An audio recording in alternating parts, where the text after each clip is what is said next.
अस्सलाम वालेकुम। इससे पिछली वीडियो में भी हमने नेपाल, चाइना और इंडिया के रिलेशंस के बारे में बात की थी। तो आज फिर थोड़े से कुछ फैक्ट्स हैं, मैंने कहा आप लोगों के साथ शेयर कर दूं। तो अगर हम बात करें कि इंडिया और चाइना जो है वो आपस में उनकी अब मतलब रिलेशंस ख़राब हो गए हैं, तो साथ नेपाल के भी रिलेशंस इंडिया के साथ ख़राब हो गए हैं, जिसकी एक बेसिकली बहुत बड़ी वजह है। उसके अलावा अगर हम बात करें तो तिब्बत का इलाका जो चाइना में है वो इंडिया के लिए क्यों ज़्यादा इम्पोर्टेंट है, इस पे भी बात करेंगे। तो सबसे पहले बात करते हैं कि जो तिब्बत का इलाका है वो चाइना के लिए क्यों इम्पोर्टेंट है। उसकी सबसे बेसिकली बड़ी वजह है, जिस तरह हम आप आपको आसान एग्जांपल देते हैं कि अगर हम हमारे लिए जिस तरह खाना काबा इम्पोर्टेंट है, इसी तरह तिब्बत का इलाका है वहाँ पे एक मानसरोवर लेक है या मानसरोवर इलाका है, जहाँ पे मतलब इनके मतलब भगवान या शिव जो ये लोग कहते हैं कि ये वहाँ पे रहते थे या वहाँ से उतरे थे। फिर उधर एक लेक है जिसमें वो ये कहते हैं कि वहाँ पे ये वो नहाते थे।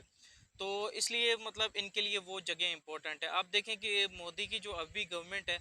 वो जो है वो कट्टर हिंदू जिसे कहते हैं ना, उस पे है बेस कर रही है। मतलब जिस तरह हमारे मुसलमानों में होते हैं, एक मुस्लिम्स होते हैं, एक कट्टर मुस्लिम होते हैं जो अपने नज़रिए को मजबूती से और मतलब एक इंच इधर उधर नहीं होते अपने नज़रिए पे बिल्कुल खड़े रहते हैं। तो इस तरह इंडिया में भी जो अब गवर्नमेंट है वो बिल्कुल कट्टर हिंदू जो है मतलब, और वो ये चाहते हैं कि जहाँ जहाँ भी हमारे हिंदू लोग मतलब या उनकी जो रामायण लिखी हुई है वहाँ पे मतलब उनमें जो जो इलाके लिखे गए हैं वो सारे इलाके सिर्फ उन्हीं के होने चाहिए। वहाँ पे कोई और मज़हब नहीं रह सकता, किसी और मज़हब के लोगों की वहाँ पे गुंजाइश नहीं है। तो मतलब इसे कहते हैं कि कट्टर मजहबी या मतलब हिंदुत्व जो है या फाशिस्ट, जिस तरह इमरान खान भी उनको कहते होते हैं, मतलब उस नज़रिए पे काम कर रहे हैं वो। हालांकि कहने को तो वो सो कॉल्ड एक जमहूरी मुल्क है, लेकिन आसार नज़र नहीं आते जिस तरह आप देखो तो। उसके बाद हाँ, बात कर रहे थे कि तिब्बत का इलाका जो है वो इंडिया के लिए क्यों इम्पोर्टेंट है। तो आपको पहले बताया कि उसमें जो मानसरोवर लेक है या मानसरोवर लेक का जो इलाका है वो ये हिंदू कहते हैं कि मतलब जिस तरह हमारा खाना काबा है, इसी तरह ये उनकी इबादत के लिए कोई जगह है, यहाँ पे इनके भगवान रहे हैं या जो कुछ भी। उसके बाद मतलब उन्होंने जो अपनी इबादत की उधर या जो कुछ भी, तो ये इनका एक नज़रिया है कि जिस तरह हम कहते हैं कि हर मुसलमान को हज पे एक दफ़ा लाजमी जाना चाहिए, अगर उसके बाद अगर वो हस्ब तौफीक हो तो इसी तरह इनका भी एक नज़रिया है कि मानसरोवर लेक का वो जो इलाका तिब्बत में, वहाँ पे इनको लाजमी जाना चाहिए और एक दफ़ा हर हिंदू को लाजमी जाना चाहिए। और इसके लिए इन्होंने आप देखें कि तिब्बत को मतलब आज़ाद कराने या इंडिपेंडेंट बनाने के लिए, मतलब ये एक अलग मुल्क हो जाए और हम आज़ादी से आए जाएं यहाँ पे, मतलब बेसिकली चाइना का कब्ज़ा छुड़ाने के लिए। या तो लेकिन चाइना तो उसे अपने कंट्री का हिस्सा बना चुका है, तो वो तो किसी सूरत में छोड़ने नहीं वाला। तो इन्होंने अमेरिका से भी बात की कि हमें वो इलाका जो है डोनाल्ड ट्रंप के थ्रू मतलब वो किसी तरीके से भी करवा के, उनके पार्लियामेंट में कोई आइन पास हुआ है या कोई कार्रवाई हुई है अमेरिका में। लेकिन चूंकि चाइना की जो इकॉनमी और बेसिकली चाइना एक पाकिस्तान या दूसरे कंट्रीज़ की तरह कमज़ोर नहीं है, तो वो मतलब अपनी जो इलाके हैं वो उनको बड़ी अच्छी तरीके से संभाल सकते हैं और बड़े मजबूती से उनको अपने मतलब कब्ज़े में लिए हुए हैं। तो उसके बाद अगर हम नेपाल की बात करें तो नेपाल और चाइना और ये तिब्बत का जो इलाका है, इनका आपस में क्या ताल्लुक़ है बेसिकली। तो जब इंडियंस को जाना पड़ता है जब वो तिब्बत के इलाके में अपनी इबादत वगैरह करने के लिए, तो बेसिकली उनको नेपाल से गुज़र के जाना पड़ता है अब पहले तो नेपाल और इंडिया के ताल्लुकात बहुत बेहतर थे, क्योंकि पहले वहाँ पे बादशाहत होती थी नेपाल में। तो जब ये डिसाइड हुआ बरतानिया और बरतानिया और नेपाल के आपस में लड़ाई भी रही कि एक ख़ास मुद्दत तक, तकरीबन 2 साल कहते हैं कि वो लड़ाई रही। और उस लड़ाई में बरतानिया बरतानिया कहता था कि मतलब इलाके डिवाइड नहीं थे। बरतानिया कहता था कि यहाँ तक बरतानिया है, और नेपाल कहता था कि ये इलाका, मतलब डिवाइड नहीं था इलाका, उनको समझ नहीं आ रही थी। उसके बाद मतलब दो दरिया एक दूसरा इंडिया के दाएं तरफ और एक बाएं तरफ गुजरता है। दरियाओं के नाम भी अभी लेक है शायद, या मुझे उन दरियाओं के फ़िलहाल मतलब नाम नहीं याद आ रहे। तो वो दरिया के उन्होंने बरतानिया ने डिसाइड किया कि ये जो दो दरिया हैं इनके दरमियान में जो मतलब सारा इलाका आ जाता है वो नेपाल कंसिडर किया गया। तो अब इंडिया के लिए जो नेपाल इसलिए सबसे ज़्यादा इम्पोर्टेंट था कि नेपाल ही वो रास्ता था जहाँ से गुज़र के इंडिया आगे जो है नेपाल मतलब नेपाल जाता है। नेपाल से आगे खटमंडू का जो इलाका है वहाँ पे, और वहाँ से आगे वो जो तिब्बत के इलाके में जा सकता था। उसके अलावा उसके पास दूसरा रास्ता तो ये था कि वो सिक्किम के इलाके से जाता, जो कि बहुत दूर था और बहुत कठिन रास्ता था। वहाँ पे उस रास्ते में बहुत ज़्यादा रुकावटें थी, और वहाँ तक जाते जाते मतलब बहुत टाइम लग जाता था, आगे अक्सर रास्ते भी बंद होते थे। तो इंडिया के जो लोगों को मतलब वहाँ पे जाने के लिए ज़्यादा मुश्किलात होती थी, तो उन्होंने चूज़ किया कि नेपाल को मतलब किया जाए। उस उससे ये फ़ायदा हुआ, नेपाल को भी ये फ़ायदा हुआ कि जब वो लोग यहाँ पे आते थे तो उनको वैसे कोई वीज़ा वगैरह या वो प्रॉपर सिस्टम नहीं करना पड़ता, मतलब सिर्फ उनके पासपोर्ट है और कुछ डॉक्यूमेंट्स वगैरह दिखा के वो वहाँ से मतलब नेपाल में चले जाते हैं। इंडियंस जो हैं मतलब पहले अच्छे रिलेशंस थे उनके, और उसके बाद इंडिया से सॉरी इंडिया कह रहा हूँ, नेपाल चले जाते हैं, और नेपाल से आगे वो जहाँ उन्होंने अपनी तिब्बत मतलब इलाका है जहाँ पे अपनी इबादत करने जाना होता था वहाँ चले जाते थे। तो अब ये सीन हुआ कि जब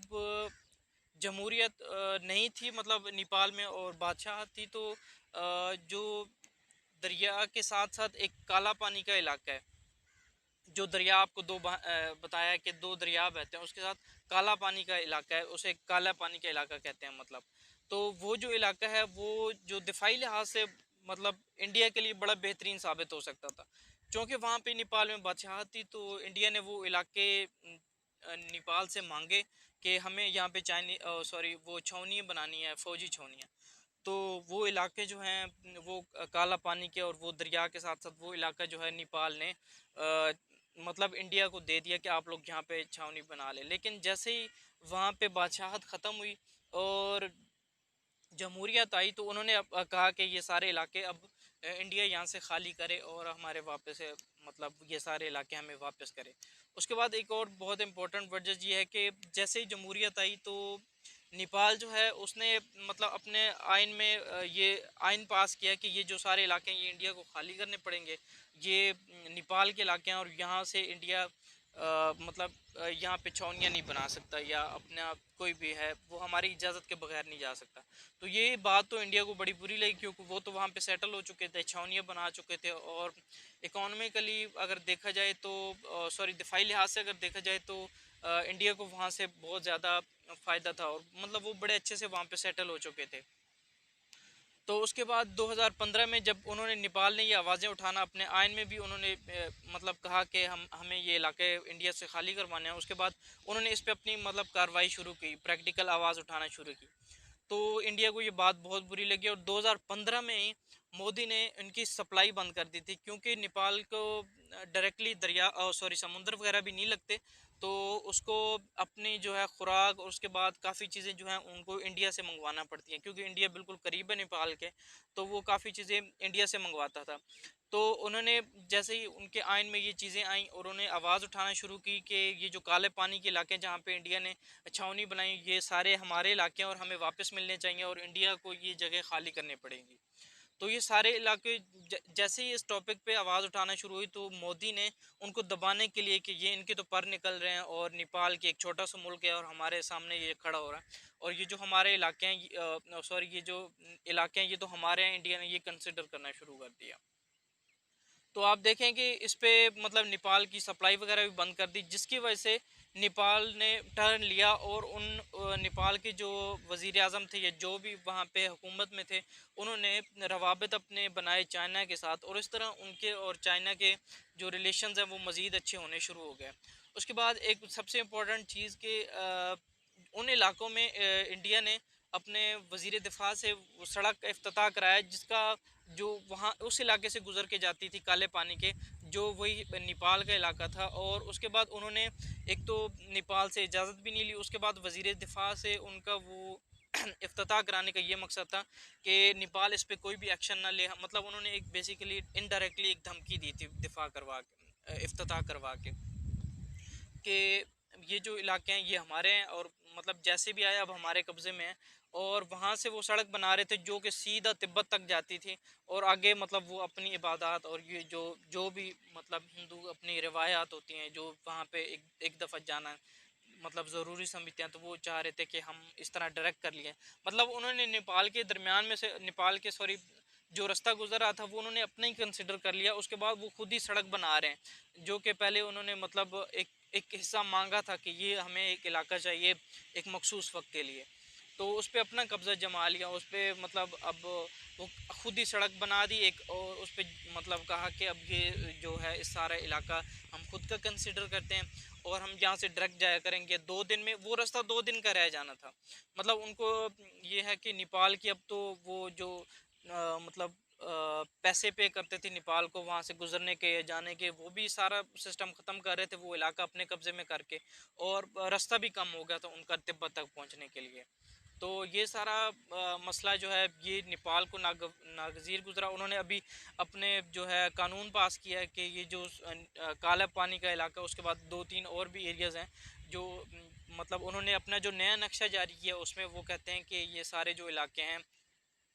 ये नेपाल के हैं और नेपाल ये अपने इलाके वापस लेके रहेगा। इस यही वजह बनी मतलब उन्होंने इंडिया ने जो अपनी मतलब नेपाल जाने वाली सप्लाई बंद कर दी, तो उसकी वजह से मतलब नेपाल ने रिलेशंस अपने चाइना के साथ बढ़ाए और वो रिलेशन जो है अब बहुत स्ट्रॉन्ग हो गए हैं। और अब जो है नेपाल वो अपनी सारी जो है सप्लाई वगैरह वो मतलब अब चाइना से ले सकता है और चाइना से उनको ज़्यादा बेहतर तरीके से मिल सकता है, और चाइना ने वही फ़ायदा उठाया है क्योंकि चाइना और इंडिया की जंग चल रही है आपस में, प्रॉक्सी वार चल रही है, या वैसे डायरेक्टली वो जो फेस ऑफ हुआ हुआ है लद्दाख के एरिया में गलवान वैली में,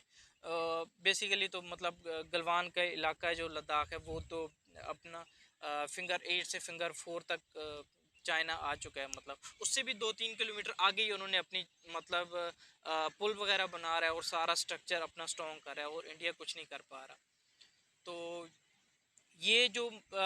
मतलब इस पूरे खत्ते में इंडिया इस वक्त जो है उसके पहले पाकिस्तान के साथ तो शुरू से ही ताल्लुकात ख़राब थे। उसके बाद आप देखें तो चाइना के साथ और अब नेपाल के साथ भी ख़राब है, और उसके साथ भूटान के साथ भी इसके कुछ अच्छे ताल्लुकात नहीं हैं। और आप देखें कि श्रीलंका भी इससे भी नाराज़ हुआ पड़ा है। तो ये जो है मोदी हुकूमत जो है वो खुद ही अपना तख्ता जो है और अपने जो आज तक की हुई सारी अचीवमेंट्स को खुद की उसकी सारी अचीवमेंट्स के ऊपर पानी फेर रहा है। तो देखते हैं अब आगे क्या होता है। अब तक के लिए इतना ही। Thank you very much.